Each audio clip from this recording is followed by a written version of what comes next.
Hola familia. Hola papirrines. ¿Qué tal estáis? Bienvenidos a un nuevo vídeo. Vamos a ver un nuevo vídeo sobre datos interesantes, porque os hago una pregunta. Ahora mismo la fábrica del mundo, ¿quién dirías que es? Yo diría que es China, ¿no? Sí, ¿no? Eso pensamos todos. China, Estados Unidos, por eso hay tanto rivalidad, conflicto hay, ¿no? Eso es. Pues la cosa está cambiando. Y os hago otra pregunta. ¿Puede México convertirse en la nueva fábrica del mundo? Se nota que en México están cambiando muchas cosas. Entre ellos, fijaros cómo está subiendo el precio del peso mexicano. Está en el top ya de las monedas más favorecidas, menos devaluadas del mundo. Y quién sabe, ¿no? Siempre hemos dicho que si México hubiera estado gestionado perfectamente a lo largo de la historia, sería mínimo top 5 mundial, ¿no? Pues sí. Así que nada, vamos a descubrir este vídeo que se titula, como ha dicho Moni, ¿puede México convertirse en la nueva fábrica del mundo y competir con China? Escribid vuestra opinión aquí debajo en comentarios. No voy a sorprender a nadie, pero en términos económicos, las últimas 3 décadas han estado dominadas sobre todo por dos conceptos íntimamente vinculados entre sí. Por supuesto, estoy hablando de uno, la globalización, y dos, la deslocalización. Todos, absolutamente todos conocemos, y seguramente además bastante bien, estos dos fenómenos económicos y políticos. Por un lado, durante los últimos 40-50 años, las fronteras del mundo se han diluido. De repente, las mercancías, los capitales y las personas se pusieron a viajar frenéticamente a lo largo y ancho de todo el mundo. Las restricciones cada vez eran menos. Por otro lado, las grandes multinacionales trasladaron gran parte de su producción, habitualmente los procesos menos complejos, a países con mano de obra más barata y regulaciones más cómodas. Ahora, a través de una enorme, interminable y complejísima cadena logística, los productos que llegan al mercado, por ejemplo, un smartphone, suelen estar hechos con piezas, componentes y tecnologías de un montón de países distintos. ¿Verdad? Sí, si te pusieras a mirar de dónde viene cada Pero si tira, hablamos de la flipas, globalización y de la deslocalización, tenemos que hablar necesariamente de un país. Un país que ha explotado esta nueva realidad económica como ningún otro. Estoy por supuesto hablando de la conocida como la fábrica del mundo, la República Popular China.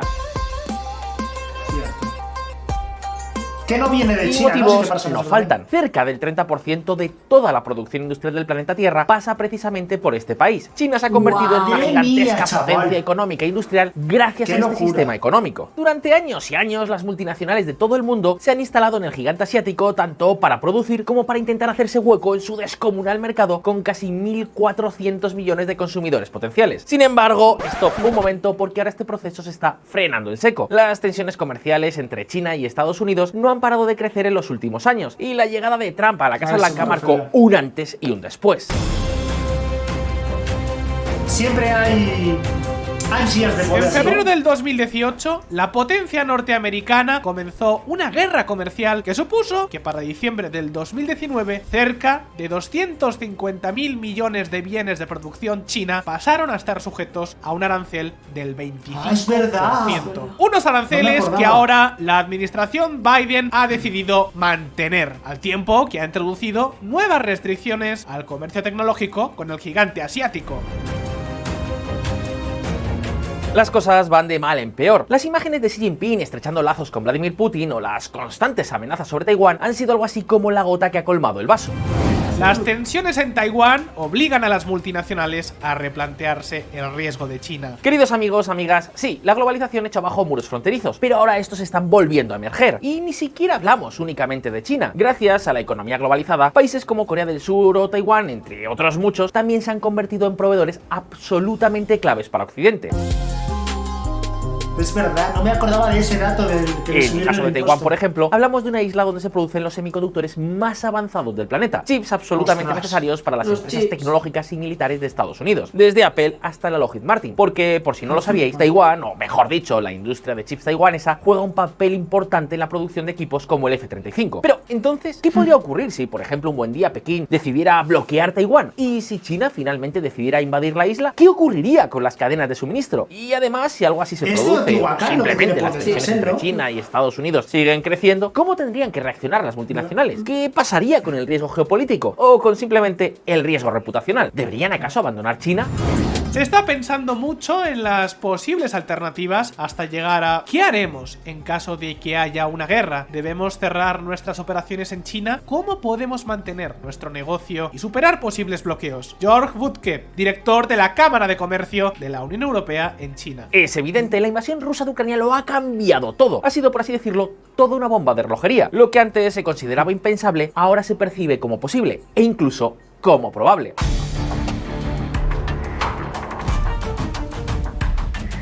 Ahora, en medio de su primera gran crisis desde 1978, la China de Xi Jinping empieza a ser un país incómodo para los inversores y las multinacionales. Y por eso, aunque no pueden abandonar semejante mercado, cada vez son más y más las compañías que se están planteando seriamente trasladar parte de su producción fuera de China. Y de hecho, desde el inicio de la guerra comercial, este país ha perdido cerca de 4 puntos en su cuota de mercado en las importaciones de Estados Unidos. Para que os hagáis una idea, esto supone cerca de 117.000 millones de dólares. Y no solo eso, frente a la deslocalización tradicional, la de toda la vida, ahora se ha puesto de moda otro concepto, el nearshoring. Esto es, deslocalizarse pero cerca de casa, a ser posible a países vecinos. ¿El problema? Pues precisamente la falta de alternativas viables. Sin embargo, para las empresas norteamericanas hay un país con mucha mano de obra, salarios relativamente reducidos y una garantía total para los suministros. ¿Sabéis de qué país estoy hablando exactamente? 3, 2, 1, ¡exacto! Por supuesto, estoy hablando de México.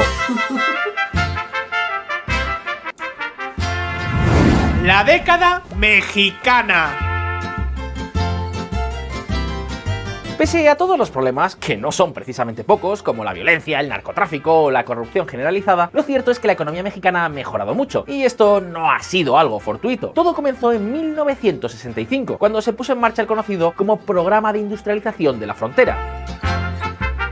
Aquí ya me pierdo, ¿eh? Este plan permitía que empresas extranjeras orientadas a la exportación se instalaran en parques industriales mexicanos y pudieran operar desde ellos con ciertos beneficios. Por ejemplo, no tener que pagar aranceles para la importación de suministros. Fueron las llamadas maquiladoras, el embrión del potentísimo tejido industrial que hoy encontramos en México. Allí nació, por ejemplo, la apuesta mexicana por la industria del automóvil, que hoy genera más de 2 millones de empleos. Que se dice pronto. De hecho, hoy el superávit comercial de la industria automotriz es mayor que el excedente que México obtiene por el comercio de petróleo, el turismo y las remesas. Fijaos.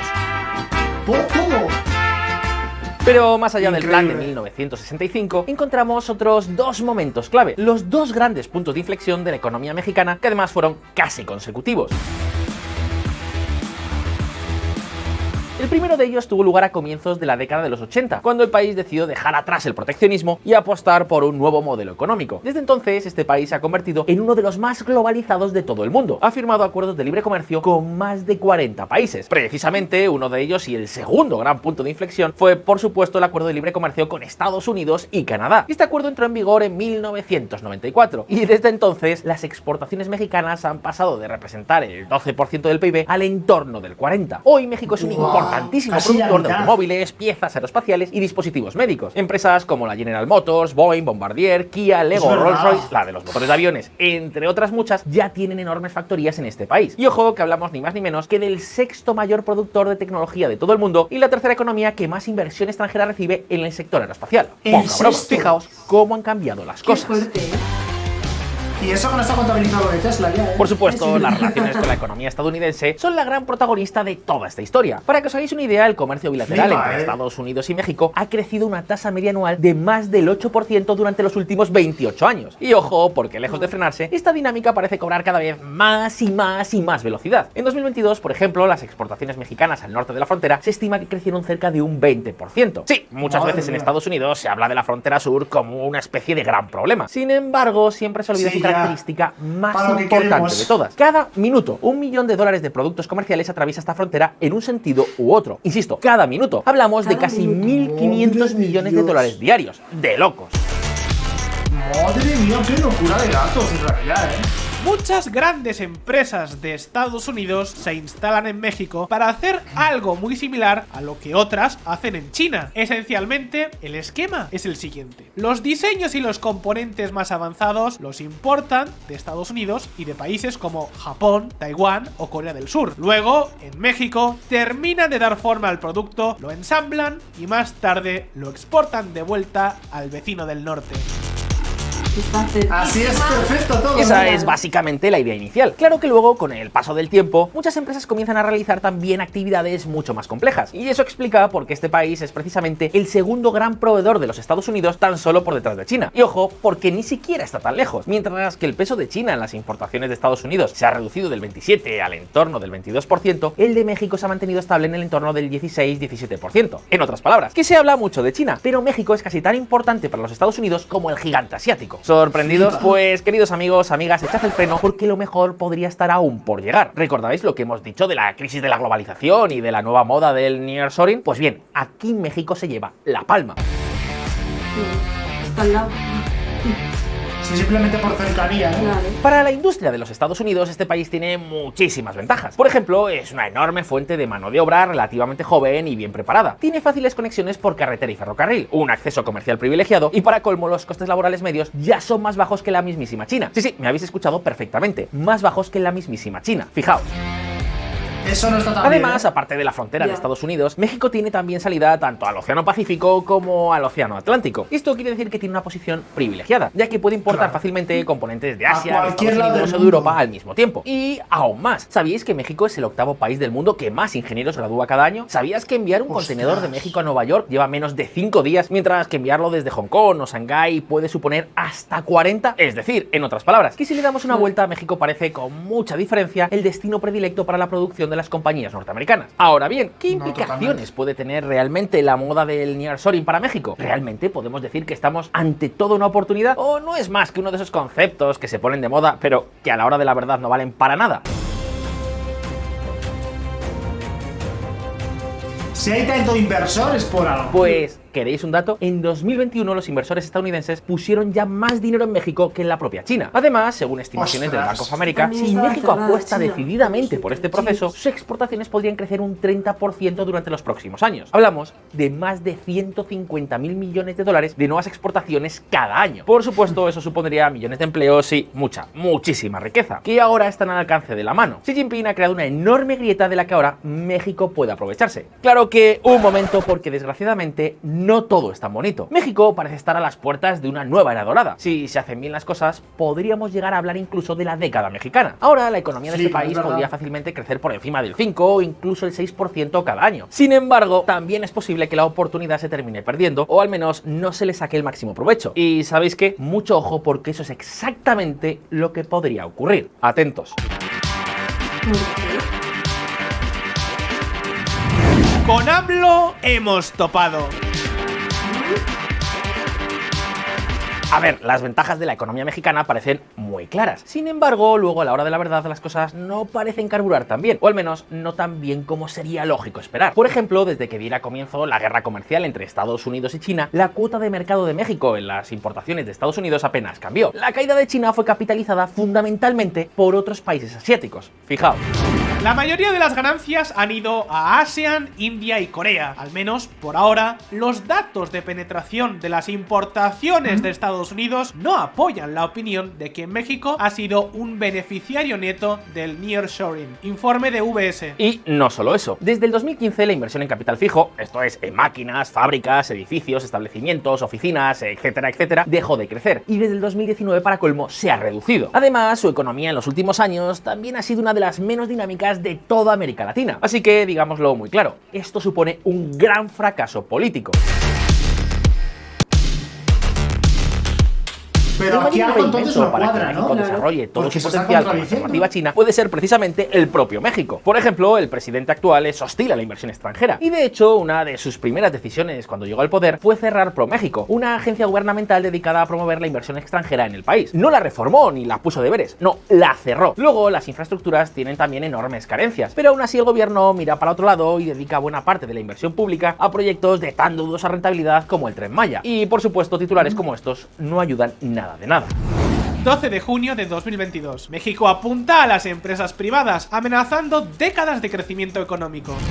14 de enero de 2023. El giro de México a la autocracia debería preocupar a los Estados Unidos. ¿Queréis un ejemplo concreto? Pues fijaos. ¿Esto qué es? AMLO tiene entre ceja y ceja recuperar el control estatal sobre los sectores del petróleo, el gas y la electricidad. Para ello no ha dudado en cerrar centrales eléctricas privadas con dudosos motivos, bloquear terminales de importación de combustibles en los puertos, suspender las nuevas subastas de exploración de hidrocarburos, paralizar las nuevas inversiones privadas en el sector eléctrico o incluso sacar adelante una ley que obliga a la red eléctrica a dar prioridad a la electricidad producida por CFE, la eléctrica del Estado, a pesar de que su energía es más costosa y mucho más contaminante. Eso, por ejemplo, hace que la electricidad en México sea un 40% más cara que los Estados Unidos, lo que supone una clara desventaja para las empresas industriales. Otro ejemplo, pues atentos. México nacionaliza el litio en el impulso del presidente populista para extender el control estatal. Esto amenaza el único proyecto significativo de litio que había en México. ¿Qué queréis que os diga? Son solo algunos ejemplos de lo que es una dinámica demasiado habitual. A AMLO no le gustan las multinacionales ni la inversión extranjera, así que se dedica a poner palos en las ruedas. Sí, por lo que tengo entendido es como más... Hablamos de una actitud que hizo que varios senadores de los Estados Unidos llegaran a pedirle al presidente Biden que tomara medidas inmediatas contra lo que consideraban una agresión al acuerdo de libre comercio de Norteamérica. El problema es que todas estas políticas y la enorme incertidumbre regulatoria que está alimentando AMLO puede hacer que el país pierda una oportunidad histórica. De momento, que el crecimiento sea débil o que la emigración de mexicanos a Estados Unidos se haya acelerado por primera vez en más de 10 años no parecen buenos resultados. Con todo, quedémonos con la parte más positiva. México parece tenerlo casi todo para convertirse en uno de los brazos industriales y tecnológicos de las economías occidentales.